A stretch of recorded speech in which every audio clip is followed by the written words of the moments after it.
Hey guys, welcome back to another episode of the Butterfly Effect podcast, and today we are talking about Directive 8020. I know it's been quite a while, but actually what I think is a very significant leak has dropped, revealing some things that you might want to hear and could actually lead to a bigger topic which will come later in this video. But basically there's been this CV or resume, if you want to put it that way, that's been leaked about an actor that actually takes part in the Dark Pictures games, named Mike Bodie. And before I go further, I just want to say actually thank you to Puzzle on our Discord who sent this over, just as a quick shout out. But Mike Bodie, he voiced a character called Chester Bell, which was Hector Monday's FBI assistant in The Devil in Me.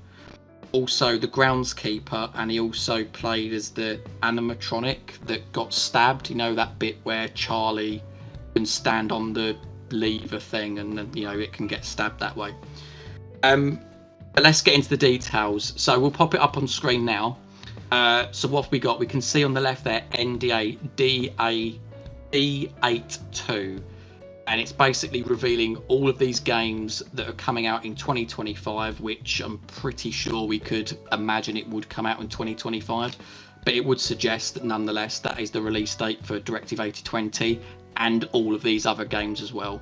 So if we can look further along, it says Supermassive Games, and then it comes to the other important detail in that the character he plays is a medevac commander called Miller.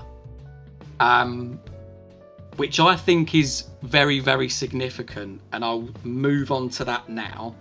So, I mean, obviously there's a character called Miller. Before I go into the universe theory, I will say that actually that probably means we've got 4 of the 5 characters confirmed now in terms of their names. So going back to the trailer, we know about a Commander Stafford, we know about Thomas Carter, we now obviously know Miller from here. And then there's Sims, and now Sims does get referred to as a she, so it could well be one of the main 5, but as you've probably seen, if you've seen our AI video, we also think that Sims could perhaps refer to AI, like Sims Simulator. We'll have to wait and see on that front. But to now go to like this universe theory, so basically, it's something I noticed, but like, you'll probably recall that there is actually a clue in Man of Medan, and it's Private Miller's letter. And it's just a letter Tim to his wife saying, oh, you know, I'll be coming home soon, blah, blah, blah. We now skip forward 2 games to House of Ashes, and we know in the credits sequence that there is a character, well, alongside Brooke, it's Brooke and Miller, and it's one of those guys that walks in the hazmat suits. They're talking about it, very alludes to a government conspiracy. They even mention the name Winterfold, which I'll come on to shortly as well. And then if, of course, because we know Directive 8020 is the 5th game, you're again skipping forward 2 games, and we have another character called Miller. And I don't know, like, I don't have a concrete theory on this. Maybe they just like the name Miller at Supermassive. You know, like they're a big fan of We're the Millers. You know, as a little nod to Will Poulter, as a little reference. Come on. I seen a rainbow yesterday, but too many storms have come and gone, leaving a trace of not one God-given ray. Is it because my life in 10 shades of grey? I pray I'll take... Yeah, I thought it might be a significant interest. Could it be like a little Easter egg? Could it be like that there's actually a family thing going on throughout time? So you've got a Miller that was in the World War II ship, then you've got a Miller in 2003, then you've got a Miller set in the future in Directive 8020. We'll have to see. But even based on that, and again we're talking about the same 3 games here, I've been doing like a lot of reading online on Reddit, and I think it's quite interesting some of the things people have come out with. One of which was talking about how there's potentially a universe being built in the Dark Pictures, and this sort of backs up the Miller point, in that the Hodgson expedition first discovers the saliva with the hallucinogenic properties in 1946, and then in 1947 is when the Orang Medan has the Manchurian gold. So the theory being is that somehow the saliva was found and then weaponized and potentially used as like an experiment in World War II. But then the connection from House of Ashes to Directive 8020 is, of course, we know that those bat creatures come from the Cetus constellation, and that's where Tau Ceti F, the planet that's going to be humanity's new home, is going to be.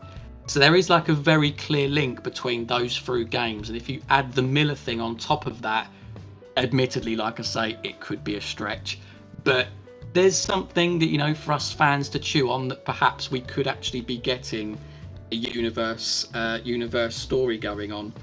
And I think the last thing I'd say is just a prediction. If we are to follow this pattern of every other game there being something significant about a universe theory, I'd probably say that perhaps Game 7 will be Winterfold, because, as I mentioned, Brooks and Miller did allude to Winterfold.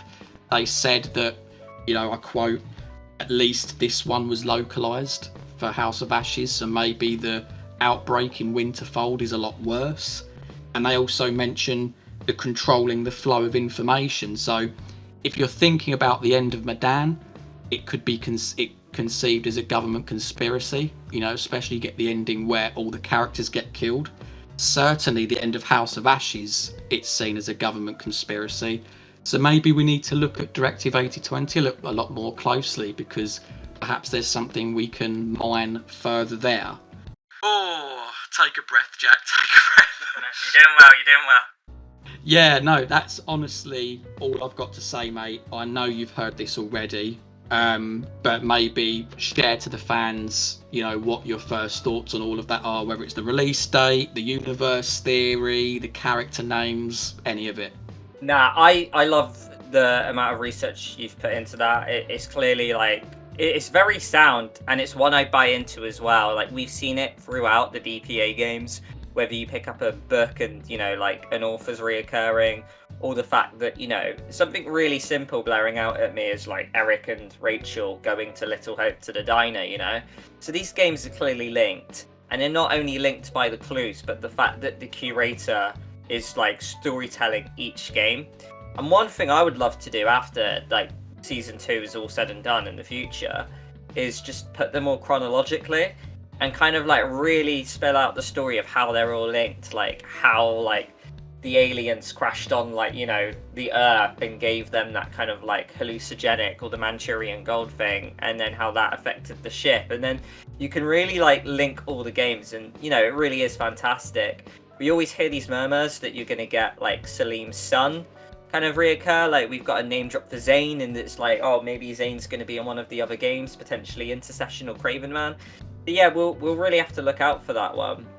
One I keep seeing as well is that, because you mentioned this name Miller, right? That is like the original point. And yeah, Miller is a really common name, but why would they pick Miller? I don't think they would do that deliberately. Yeah, they're the hazmat suit guys. If someone's going to be there, Directive 8020. And we're not saying it's the same guy, but I really like the idea that this family lineage is just like, you know, completely reoccurs in these games. So yeah, like, we'll have to keep a close eye out on that one. But yeah, so yeah, and I like your point as well of like thinking Winterfold is going to be Game 7. So that confirms that we're either going to end with Craven Man or Intercession. So yeah, like, it looks like the more digging we do, the clearer the picture becomes of like what season 2 is going to be. So yeah, like you say, it has been a while since we talked about Directive 8020, but the more you get these jigsaw pieces and you can piece it together, I'm really invested in kind of completing this puzzle, if it were. Yeah, and you know, so that's what I mean.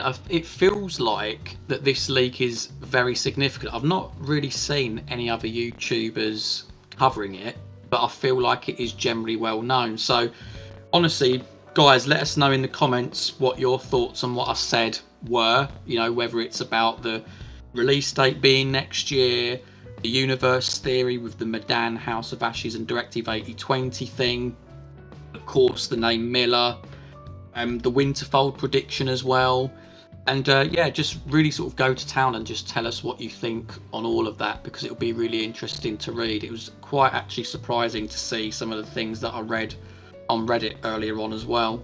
Yeah, and thank you again for Puzzle for posting that leak. As you mentioned, that this was on Mike Bodie's resume, and he has since taken that down.